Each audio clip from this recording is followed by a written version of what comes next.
Here we go, Wednesday edition.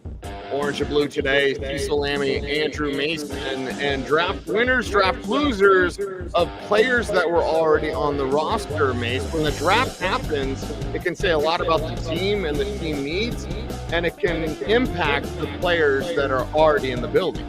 Yeah, because all of a sudden you're talking about adding a few players to the roster, and it's not like all of a sudden you're going from a 53-player roster to a 60-player roster, right? Someone comes in, someone's got to go. The older generation, at least someone in that older generation, has got to make way for the wave of the future. That's just the nature of this. It's a zero-sum game in the NFL. Someone comes in, somebody's got to leave, or somebody's going to get pushed down the depth chart, somebody else is going to leave, right? And so you see a couple of guys there pictured at the start of the show, and we've talked about this. Who the Broncos brought in at running back was going to tell us which of these incumbent running backs was going to be in the best shape. And if they'd brought in a power back like Quinshon Judkins, it would have favored the incumbent speed quick backs. If they brought in someone who was more speed and quickness, it was going to favor the incumbent power back or backs. And so when you have someone like RJ Harvey, who certainly is stacked, but is a quick speed back that you're going to ask to do some things in the passing game as well, certainly on the second day of the draft, everything came up Audric Estime. Yeah, Estimé the big winner here because, Mace, they're going to have a large role for him. Maybe there's a free agent added, Nick Chubb, Jamal Williams, whoever you want, but it's clear Audric Estimé has a distinct opportunity this year. Well, if they add Nick Chubb or Jamal Williams, then all of a sudden we're not saying the same thing about Audric Estimé. All of a sudden, then Audric Estimé is squarely on the bubble.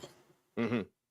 Then his roster spot's endangered, and it changes everything for him. But today, Audric Estimé has a chance to be the second part of a timeshare arrangement at the top of the depth chart. RB1, RB2. I expect the favorite for RB1 to be RJ Harvey. Right now, you'd have to say the favorite for RB2 is Audric Estimé, although I'd say slightly ahead of Tyler Bidet. I think you have to say Tyler Bidet is right there, if not neck and neck, pretty close with Audric Estimé right now. Would it be RB1 and RB2 or RB1 and RB1A?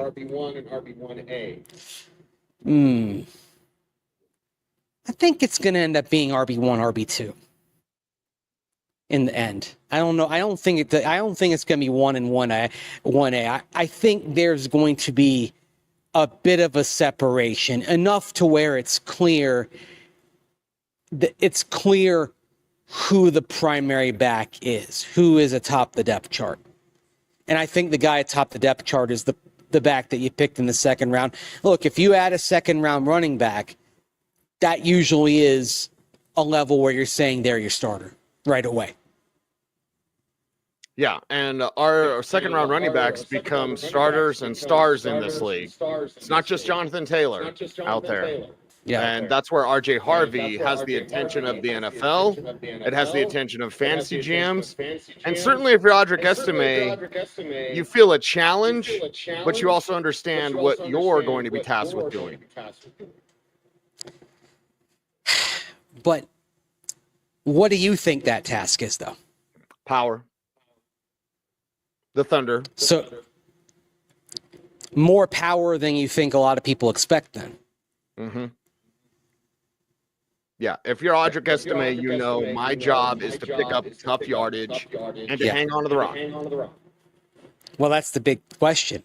That's why we didn't see as much from him last year. There was a window where Audric Estimé, I think, could have seized the job. It's not like there was ever a moment where they were really happy with Javonte Williams in any area besides pass protection. If Audric Estimé doesn't have the fumbling tendency that goes back to the preseason, he probably gets more work as the season goes on. But if you put the ball on the ground, you're going to lose trust fast. That's how you fall out of favor. And if Estime doesn't break that habit, and this is not just in games, I think this is in practices. If we are watching training camp and we see a couple of fumbles from Audric Estime in training camp practice, he's going to be sliding down the depth chart quicker than you can say Jack Robinson. Mm-hmm. It's something to monitor this offseason with Audric Estimé, Mace. The ways that he can win the job, whether it's RB1A or RB2, the ways he can win it are hanging onto the rock and proving himself in pass protection. He's the largest back. He should be the best on paper in protecting the quarterback. And with RJ Harvey, we just kind of have to wait and see what he can do. Well, there's hardly a such thing as a good running back in pass protection when they come into the NFL. What you're doing is evaluating whether their body type and skill set means that they can be good at some point. But rarely does a running back come into the NFL as a rookie and they're a plus player in pass pro. So you can't expect RJ Harvey to be at that level immediately. That's going to be a weak spot. Even if he does eventually become a plus player there, it won't happen just yet because it's not just technique. It's diagnosing intent, diagnosing where the rush is coming from, being able to read that rush. Is it coming from the A gap? Is it coming from the edge? And being able to adjust accordingly. Otherwise, you're going to get your quarterback killed. And the goal, or one goal, I should say, for RJ Harvey is you want him out there on third downs. But if you can't trust him in pass pro, you're not going to want him out there on third down. See, this is the other thing for RJ Harvey. You want him to be an Alvin Kamara. You want him to have that type of use. He's not going to get there until he proves he can handle pass pro, because otherwise he's not going to be trusted on third down. So we may actually go through a transitory period maybe at the start of the season if he struggles in pass pro, where you'd like to have him out there on third downs, but if he doesn't have pass pro down right away and somebody else does, you may not be able to put him out there as often as you'd like. What else can Estimé do to, cement what he can do? I know he's not the receiver option, but, showing good hands or the ability to be a dump-off receiver is something, again, he can impress to cement his spot as the primary guy behind RJ Harvey. Maximizes opportunities. The biggest thing is going to be protect the football. But as a power back, if he can average 4 yards a carry as a power back, and when he's given the opportunity, he can diagnose and protect Bo Nix when given the opportunity. If he does that, along with protecting the football, basically, you could maybe say it's all about protection. Protect Bo Nix, protect the football. And if he does those two things, playing time is going to be there for him. It's sort of about just kind of earning the trust. Protect. And if protect in those two ways, and if he does that, he's going to earn the trust. And that sort of brings us to the other guy that we had in the slide at the top of the show, and that was Jaleel McLaughlin. Certainly the willingness to protect is there from Jaleel McLaughlin. It's just, and certainly the ability to study and diagnose where pressure is coming from, that's there. It's that he doesn't have the body type. If you could put Jaleel McLaughlin's ability to study and diagnose into Audric Estimé, now, of course, Jaleel is a year older, so he's had a year more study time. But if you could put that into Audric Estimé, I think you'd have a pretty good pass-protecting back right now. But unfortunately, you can't do that. Jaleel puts in the work. Unfortunately, it's putting in the work at a guy who's 5'8" and 181, 182 pounds, and there's only so much a player at that body type can do. Yeah, and before we jump too deep into just Jaleel, Mace, I do want to ask you this. Before the draft, both of us said, put it in pen. This guy's making the roster. Yeah. You mentioned Tyler Bidet. So is it really RJ Harvey taking away opportunities from Jaleel McLaughlin, or is it Bidet versus McLaughlin? And do you feel as comfortable with putting McLaughlin in 10?